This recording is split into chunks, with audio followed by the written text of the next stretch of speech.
male and female. I can appreciate a good-looking guy, and I can appreciate a good-looking woman.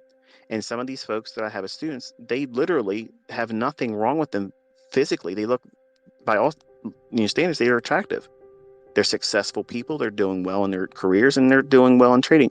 But they're being plagued by not being balanced by having a significant other. And then because of that loneliness, they go into the marketplace and they push the button to do what? To feel good. They're allowing their personal life to manifest itself in trading. You cannot look for a feel-good experience in trading. If you treat it like a massage parlor and looking for a happy ending, don't be surprised if you end up with STD. It's as simple as that. You can't do those types of things. These markets will literally take you out. They'll make you second guess everything, remove all sound logic, and you'll lose control. Like a drunken, promiscuous affair on the weekend that your spouse doesn't know about. You'll be in there doing stuff you shouldn't be doing. So why invite it? Why live your life like that to allow manifestations of those types of things in your trading? Folks, this is your business. This isn't a game. This isn't a hobby. If it is, you're doing it fucking wrong. You're doing it wrong unless this is your business and you're minding your fucking business. You're going to fail because you are competing against yourself. And if you haven't removed all the toxic things in your life and found coping skills to allow yourself to be fruitful, balanced, productive, disciplined, do this, don't do that. If you can't do those things in your personal life, you sure as hell ain't going to do it in trading. Who's managing you? Who's your boss? Who's going to reprimand you for losing money? I am honest about where my limitations are, and I have no bones about saying this is where my weakness is. My weakness in my trading is always my exits. I'm never satisfied with them. Does that make me poor of a trader? No. It means I'm honest. It means that I do have weaknesses. I just don't know how to make them better than they are. And when you have frailties, you have to embrace them. Don't try to hide from them. Because the fact that you're trying to hide from them is the same thing that causes everyone to have drawdown, blown accounts, because you're trying to do what? You're trying to avoid that losing trade. That one singular event where it's now taken something from you. You're trying to avoid that. And the fact that you're trying to avoid that singular transaction turns into a series and chain of them, then your account's blown. Because you've ramped up your emotional and psychological impact. You've done that to yourself. That singular trade that was a losing trade, you made it now more significant. That trade cheated on you. That trade went outside of the relationships and the boundaries you set for it. And now you feel betrayed. So what do you want to do? You want revenge. You want to go find that motherfucker that cheated on you. And you go out there and you go into the marketplace looking for him. And you don't find them. You find somebody else. And they take again from you. And they take again and again and again. And you're hurt more each time. And it revs up that emotional and psychological impact. And you want it to go away. You want to feel victory. You want to feel like you've done the right thing. Because if you win, you've done the right thing. In your mind, that's what you're going to tell yourself. If you get the money back, you've done the right thing. And you didn't learn anything from that. When you should have said, stop it. This hurt me. I'm going to take a step back and heal. I'm not going to be in a rush to get into a new relationship, a new trade. But it's not comfortable waiting around for Mr. Right or Miss Right. Hardships. You're going to have issues where, you're going to feel like you got it figured out. You'll have a week or two, maybe even a month, where you just did everything right. And this is where you get in trouble, young men. You think that you got it all figured out, and then you have a losing trade. And it might not even be a significant loss. It might be something so small, 0.5% or whatever. You save the stop from getting hit full on. Like you had a 1% risk or 2% risk, and you saved it from getting knocked out, but still it's a loss. Now, you're not looking at the fact that you were able to mitigate the total 1 or 2% hit to your account because you protected the stop loss. You saw it was going to turn on you. You closed it before it went to your stop. That's commendable. That's a skill set, not to promote the idea of paranoia, but if you're beginning to trade with live funds, if you do that initially and you are aggressive about cutting your losses, that alone would probably keep you alive long enough to find a way to grind through the adversities. Because when you get a real good winning trade, it doesn't wait around. It just takes off. It just runs. But the problem with this business is you want to second guess yourself so much because you're trying to avoid losing. This is the number one characteristic of a losing trader. You're willing to hold on to a losing or questionable trade. Come hell or high water, you'll hold that. It isn't moving like you wanted it to, but damn it, you're not letting go of it. Because what happens if you close it and it runs in your favor? What happens if you're fucking wrong and you just held on to it too long? That's what usually happens. See, if your trade is right, it's going to show you right away. Well, the perception of others about them. That's what they're trying to have new equity highs in that.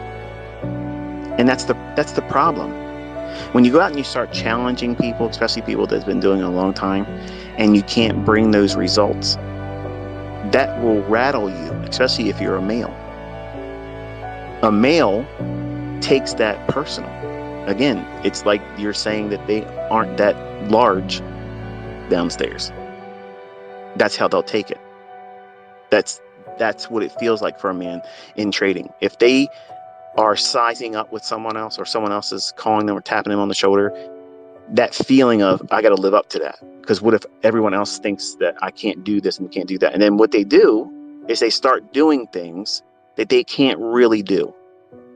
And they are regretting it.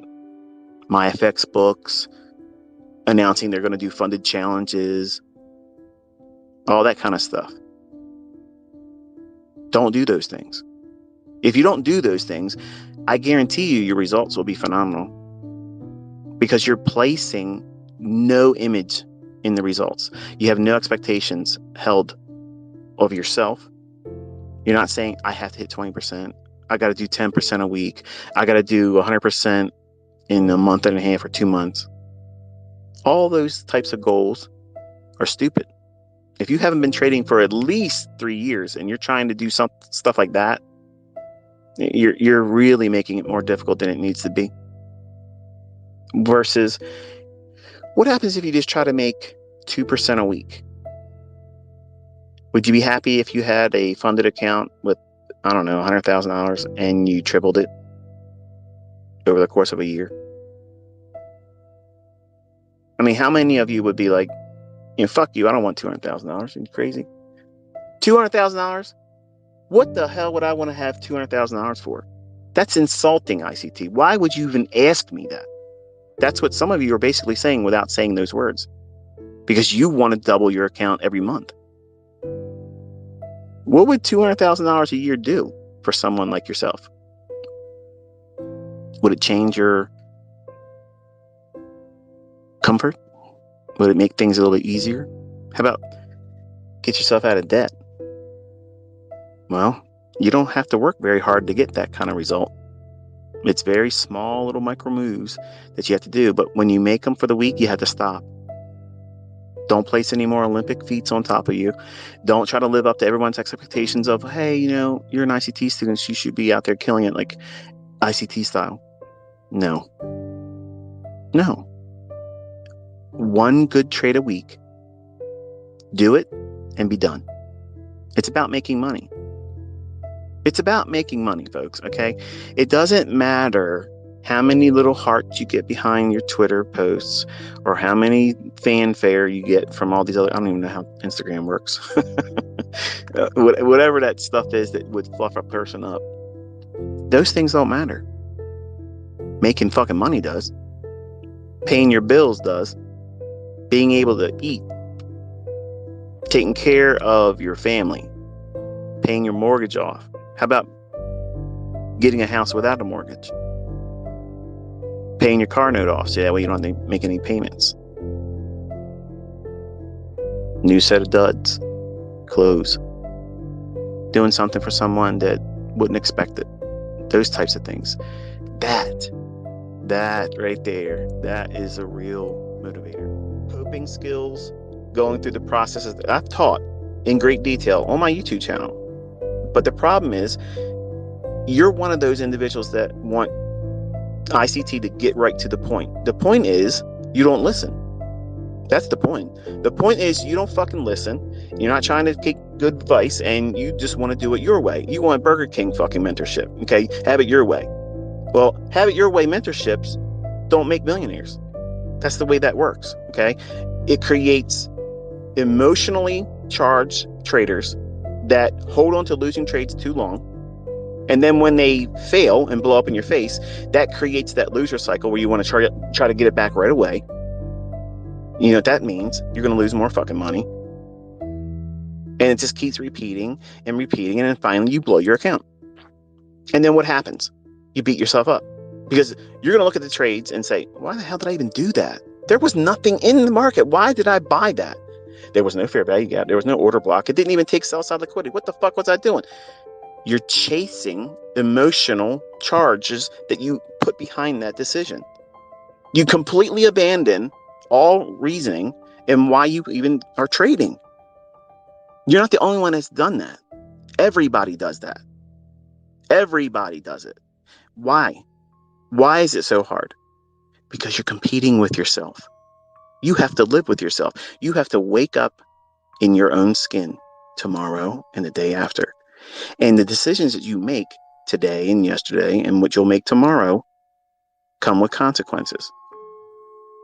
And see, you want consequences to be sugar-coated, almost orgasmic in trading. You want them to be happy endings. Not to sound crude, but that's what you really want. You want a chance meeting with a stranger and a knock on your bedpost. That's what you want. You want every night to be a one-night stand and it's all good, feel-good moments. I'm sorry. Sometimes you're going to wake up next to a hand grenade. And that's just the way it is. And you are going to hurt yourself. But you got to say, look, you know what? I got pip drunk. I made some poor decisions. Thankfully, I'm not married to this person. And just slip out before they wake up. And just live on, continue to trade and try not to do that same thing again. And this goes for both the ladies and the men. You know what I'm talking about. Somebody just whispered, I just did that last weekend. How's he know? I'm watching. I got my eyes on you.